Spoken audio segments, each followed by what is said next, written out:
बे बाथ्राखौ नोंथांमोना खोनानो मोन्दोंमोन जेब्ला हाग्रामा महिलारि बिथाङा आरो बिथांमोननि माखासे सामसागिरिफोरा बुंदोंमोन जे इउपिपिएलआ माने गैला माने जोब्बाय होननानै बिथाङा बुंदोंमोन।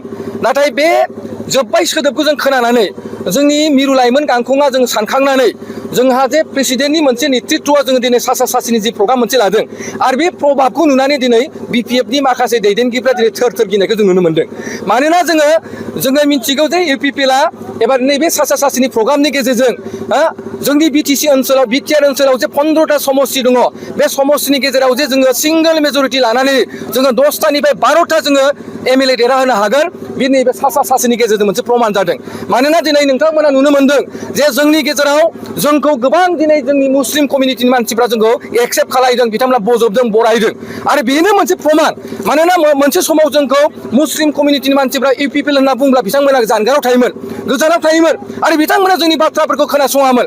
बिथांमोननि दिनै बे मा होनदों मोनसे जि फोरबो जागासिनो दं बे फोरबोआव बिथांमोना जेब्लायबो मोनसे सैथो बाथ्राफोरखौ माने खोनासङो। दा ओंखायनो जोंबो जे दिनै बिपिएफआ थांनाय समाव थगायनानै बिथांमोनखौ भट लानानै मुस्लिमा 80% भट होनानै गासै 28टा मेन्डेट मोननानै दिनै बिथांमोना सरकार दादोंमोन आरो बे सरकार दानायाव बिथांमोना बुंदोंमोन जे इउपिपिएलआ बिजेपिजों थादोंमोन, ओंखायनो बिजेपि आरो इउपिपिएलखौ बिटिसिनिफ्राय होखारनांगौ होननानै बिथांमोना मोनसे स्ल'गान होदोंमोन।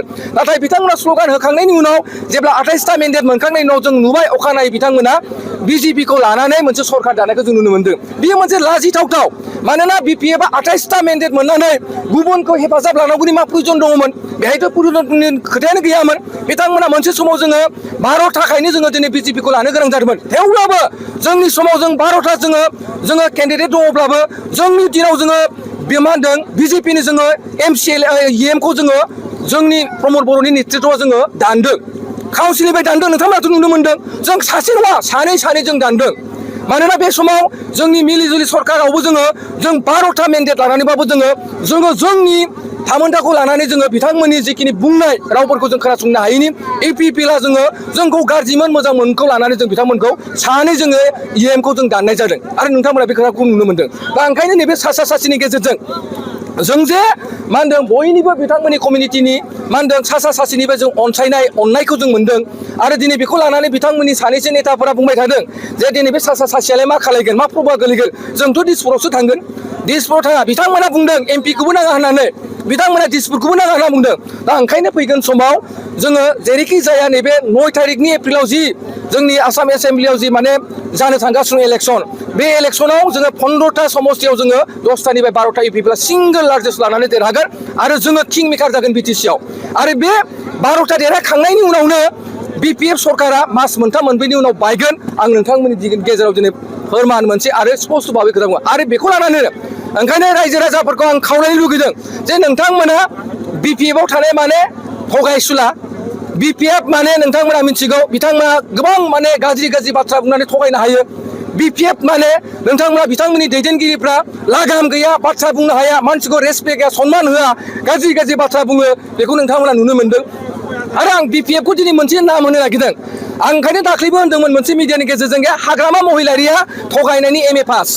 मानोना बिथाङा गोबां थगायनो हायो, मिथिबायना? बे बाथ्राखौ आं नोंथांमोननि सिगाङाव बुंदोंमोन आरो आं दिनै मोनसे आरो नोंथांमोननि सिगाङाव बाथ्रा बुंबावनो नागिरदों।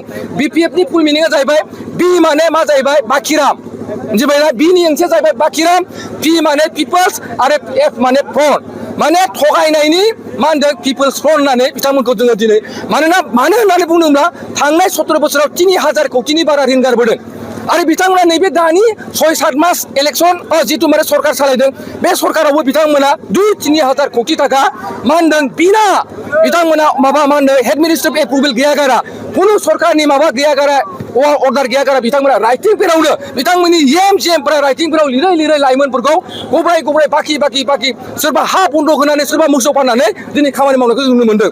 बिनिखायनो जोङो बिथांमोननि नामखौ होदों बाखिराम पिपल्स फ्रन्ट होननानै आं नोंथांमोननि सिगाङाव फोरमायदों। फैगौ 4 मेआवहाय काउन्टिंआवहाय रंजानो थाखाय लाइमोन गांखंनिफ्राय बिजाथि महरै नोंथांमोना सोरखौ होगोन? माने जोंथ' नोंथांमोननि अदालगुरियाव फैदों।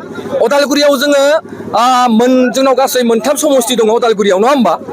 4 माबाखौ बेहेरगावखौ लानानै 4, बे 4आव जोङो 3 मोननो थांगासिनो दङ।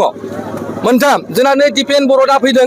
दिपेन बर'दा फैनाय लोगो लोगो उदालगुरियाव मोनसे दौ जाबाय मानोना बयबो मोनसे परिबर्तन मोनसे गोदान मोखांखौ नागिरदों मानोना रिहन दैमारिया हाजार हाजार मिनिस्टार जाखांबाय रिहन दैमारिया दानिबो डिपुटि चिफ जादों नाथाय बिथाङा मा होनो हादों जोंनि मानगोनां डिपुटि चिफ जाना थांबाय जोंनि बारग' जोंनि गबिन्द बसुमतारी गोबां खामानि मावदों आरो आं बुंनाय बाथ्रा नङा नोंथांमोना पिनारडि डिपार्टमेन्टआव जेब्ला नायगोन नोंथांमोननि उदालगुरि ब्लकआव खौथि मा होनदों खामानि हरनाय दङ दिनै बियो प्रसारसो जायाखै मानोना बिथाङा घरे घरे गामि गामिनो गोबां खामानि मावदों पिनारडि डिपार्टमेन्टआव नाथाय बेखौ दिनै बिपिएफनि मानसिफ्रा आन्दो खालायनानै दोनदों नाथाय दिनै रिहन दैमारिया डिपुटि चिफ जानानै मानो मोनसेल' डिपार्टमेन्ट मोनदों लासिं सिंनो मानोना दिनै बिथांमोननि EMGMफ्रा मोनथाम मोनब्रै डिपार्टमेन्टखौ मोनदों सासे डिपुटि चिफ जानानै मानो मोनसेल' बिथाङा डिपार्टमेन्ट मोनखो बेहायनो बिथांखौ जों बुजियो जे दिनै हाग्रामा महिलारिया जास्ट रिहन दैमारिखौ नामावल' बिथाङा डिपुटि चिफ दोनदों जों खोनानो मोनदों बिथाङा साननैसोनि उनाव खाम्फा बरगयारिनिसो डिपुटि चिफखौ होनो थांगासिनो दङ गोजोन्थों सावरायनायनि थाखाय